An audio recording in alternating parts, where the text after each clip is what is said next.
and the good people in RTE who tried to convince people in this country that our neutrality is something to be ashamed of, that being Irish is backward and has no place in a modern Europe.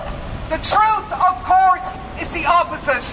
The world, Ireland and Europe needs us to keep our neutrality. Now this con in there has been absolutely exposed already, thanks to the efforts of our President and the overplaying of his hand by Micheál Martin in picking such a blatant, one-sided consultation group of experts. Everybody can see through it. We know now that what comes out of this will be discredited. They're not stupid enough to come out and say, we're going to join NATO. But don't think that that doesn't mean that the creep and the road that they're on is not accelerating. They will come out of this con saying stuff like, okay, we won't join NATO. Yes, of course, we'll keep our neutrality, but they will put us further down the road of EU defence integration, and that is not what people in this country want. The first job that they will tackle is to erode the triple lock. And the triple lock, as you know, is the basis upon which we send our troops abroad. It has to have a UN mandate, it has to be supported by the government, and it has to have the backing of the Dáil. And they tell us that this mandate is now no longer fit for purpose. What purpose is it not fit for? The only purpose it's not fit for is sending troops abroad on missions that haven't got a UN mandate. That means stuff like Iraq, like the Sahel, like going into countries that don't want you. Why in God's name would Ireland have anything to do with that? They know.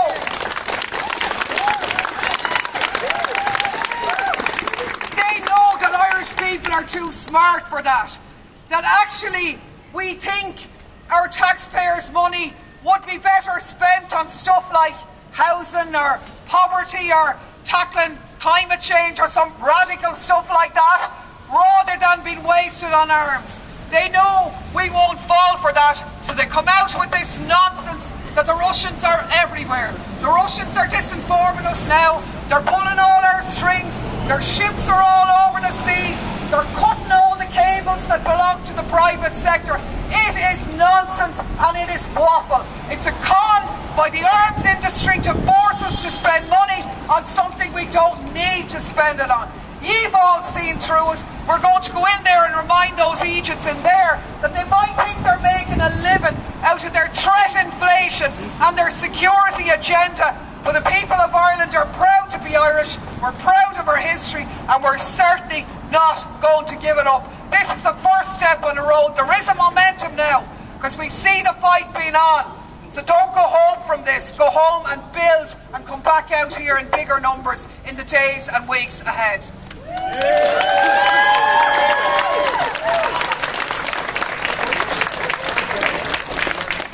Thanks very much, Claire. Our next speaker is Richard Boyd Barrett for Profit.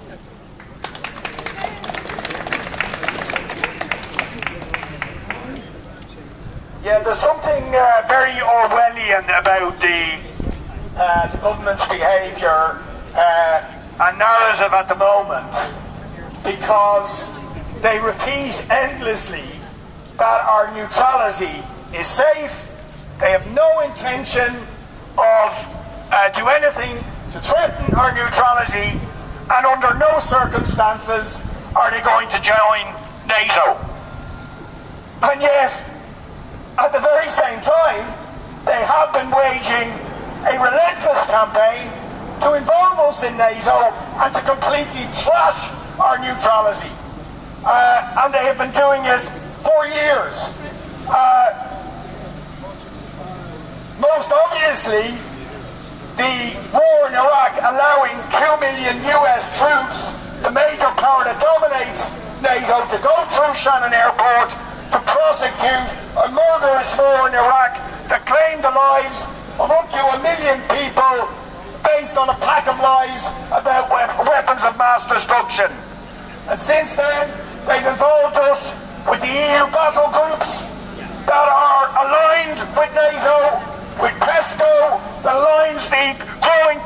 of EU militarisation with NATO. They've recently withdrawn troops from UN missions in the Middle East in order to free troops up, in order to be involved in the battle groups that are associated with NATO. And then you have this a debate today on NATO where there are 3 speakers, one person who is a full-time employee of NATO, another person who is an Irish military commander who's on secondment to NATO, and a third person who's an academic who has a published record of supporting greater Irish involvement with NATO and EU militarisation. And remember, it was only a couple of months ago we had a NATO commander, a US general in Cork, assessing Irish troops for interoperability with NATO. I mean, they must think we're absolute fools. But thankfully, despite this sustained campaign against neutrality, the actuality of them involving us with NATO, every single opinion poll shows that the vast majority of people in this country are not fooled and do not want us involved with NATO or the warmongering powers that dominate it. So we need to build that movement against this assault on our neutrality and fight to restore a neutrality that they are shattering. Now, of course, they use the situation in Ukraine as their excuse, the latest excuse, to escalate the attack on our neutrality. And I think we should be clear, we all condemn the horrific invasion of Ukraine by Russia. But again, it is Orwellian thinking to say our response to one imperialist assault by Russia on Ukraine is that we should get ourselves involved with other imperialist powers who have an equally bloody record of warmongering, whether it's Iraq, whether it's Afghanistan, whether it's Libya, or indeed a Western military alliance that are riddled with the most shocking double standards. That on the one hand they say we must stand up for Ukrainian self-determination, but day in, day out they support, give favoured status to the state of Israel as it wages its brutal campaign against the Palestinian people and denies them even the most basic rights. Or even you see this week, the EU, Ursula von der Leyen, involved in copper-fastening EU support for what is effectively now a dictatorship in Tunisia, brutally crushing the democratic opposition in Tunisia. For people who don't know, every single opposition politician in Tunisia has been jailed by what is now the Said dictatorship. But that doesn't stop the EU from continuing to give them a massive amount of financial support, even though they're a brutal authoritarian dictatorship. So we need to call out these shocking double standards by our government and the EU. They're quick to condemn, and rightly, Putin, but say nothing about the other brutal authoritarian regimes, Saudi, the Gulf state, Tunisia, or the apartheid colonial state of Israel. So it's all the more important in that sort of environment of escalating military competition, which is now reaching dangerous levels on a global scale, for Ireland to retain its voice of neutrality. And that is the best safeguard for this country. When they say we need to get rid of the triple lock, involve ourselves with NATO, because the Russians are coming. The truth is, the thing that endangers us, makes us vulnerable to involvement in war, is precisely getting involved in military alliances. The best safeguard for this country, and even for our troops abroad on real peacekeeping missions, is for us to remain neutral and to not be involved or associated with warmongering military powers. So well done to you today for coming out, but let's keep up the fight and let's force them to have that referendum to enshrine neutrality fully and our Constitution. Thanks, Richard, and thanks to all the speakers. No to NATO! No to war! No to NATO! No to war! No to NATO! No to war! No to NATO! No to war! No to NATO! No to war! No to NATO! No to war! No to NATO! No to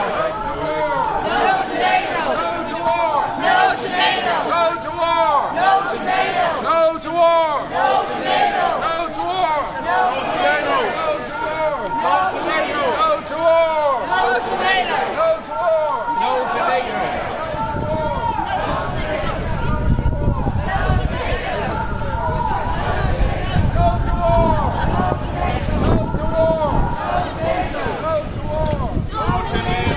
to war! No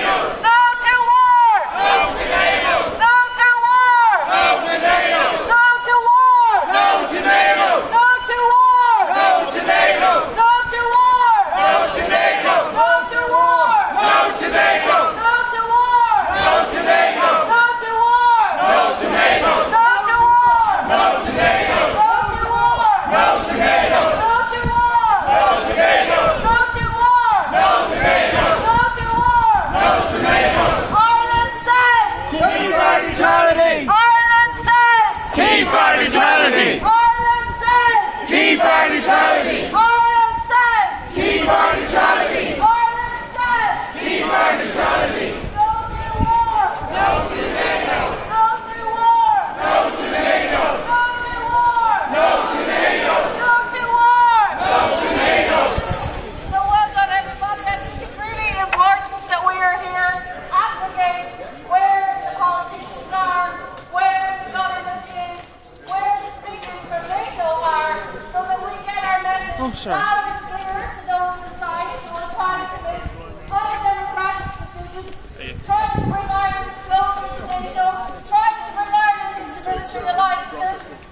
No to NATO! No to war! No to NATO! No to war! No to NATO! No to war! No to NATO! No to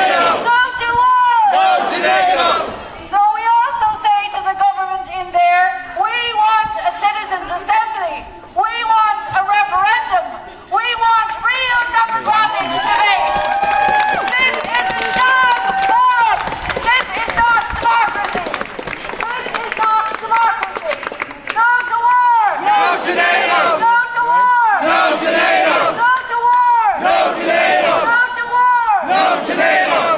NATO! No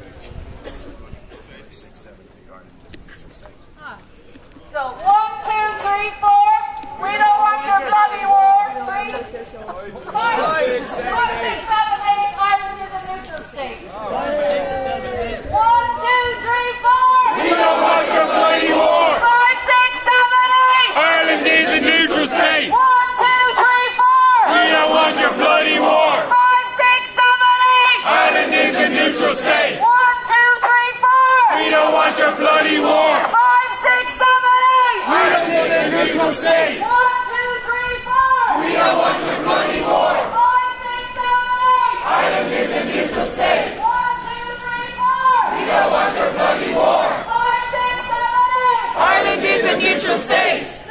war! No to NATO! No to war! No to NATO!